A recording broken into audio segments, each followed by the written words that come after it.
So we got to see more Luigi's Mansion 3 at E3 this year. We got a first sort of gameplay trailer at E3's Nintendo Direct, and then we got to see a lot more during Nintendo's Treehouse during sort of over 2 days. And I've got to say, Luigi's Mansion 3 just looks spooktastic. It looks so good.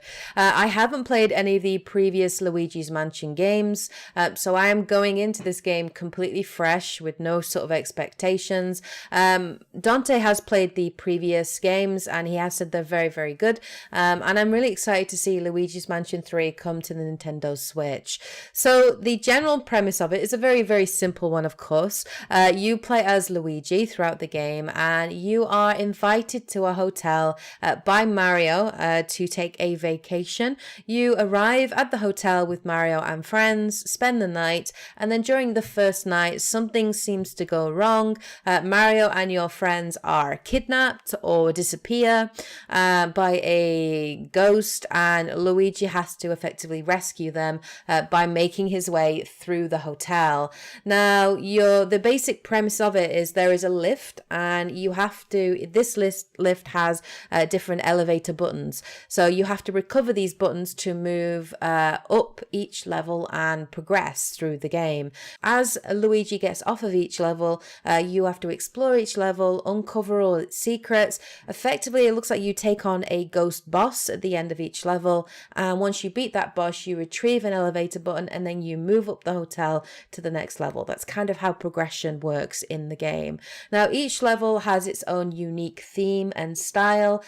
We got to see two during Nintendo Treehouse. One which was like a medieval looking level, which looked really cool, and the second level was a movie studio themed level. Now, if we actually look at the elevator, we can see that there are 12 missing buttons. So are there possibly 12 levels? Maybe 13 with the final boss level. We got to see two bosses at Nintendo's Treehouse.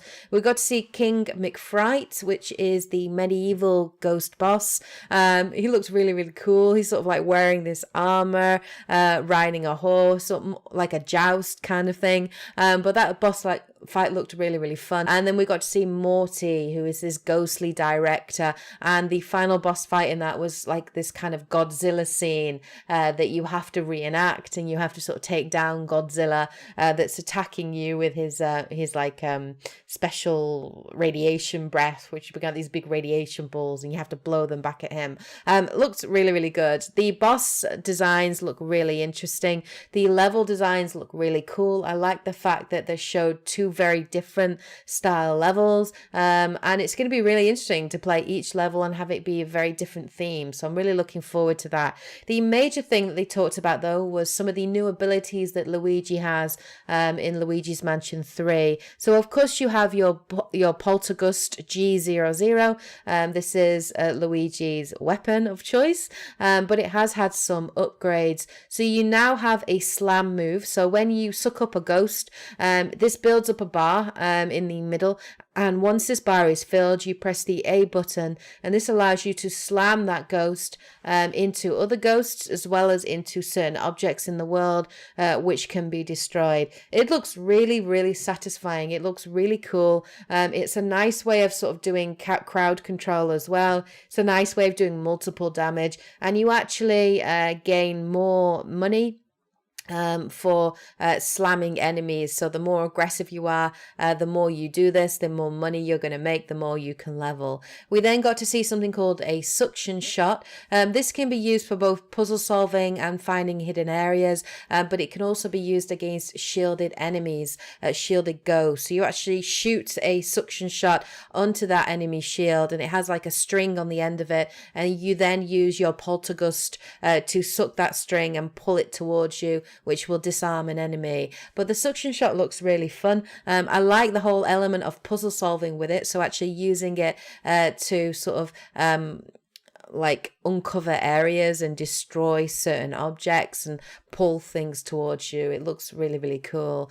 We then have a new burst mode. You activate this by pressing ZL and ZR at the same time. The idea of burst mode is to sort of allow you to push enemies back. So for example, if you get surrounded by ghosts and they're sort of closing in on you, you can actually use this burst mode, this burst attack, to push them back and give you a little bit of breathing space. You can also use it to jump over obstacles as well, but it's new and it looks really interesting. And then the last new ability that Luigi has is called Luigi. So Luigi is basically made of ectoplasma and coffee. You press the right stick to switch between Luigi and Luigi, and the idea is Luigi can gain access to certain areas that Luigi can't. So he can slide through things like bars, he can walk across spikes, he can reach hard to reach areas, and very much Luigi at the moment is used predominantly for puzzle solving,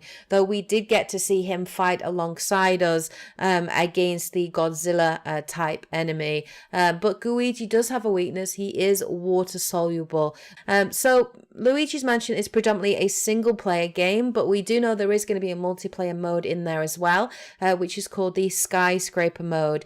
This is a time-based, objective-based mode where you have to make it up the skyscraper as far as you can go in the time limits that you're given. You can play it actually up to 8 players, so there are 4 Luigis that can be on screen at any time, and then 4 Luigis as well. So I think it is up to 8 player playable. Every floor has a 5-minute timer, and you have different objectives that you have to complete to finish that floor. So for example, you can clear out ghosts, you can save toads, you can find keys, collect gold coins or gold bars, but you can actually work together with your friends to do some pretty wicked moves. So there's like a double slam move that you can do. Your friends can also get trapped behind doors and things like that, so you can actually rescue them as well. But yeah, Skyscraper mode looks really fun, and the ability to play this with my friends looks quite enjoyable.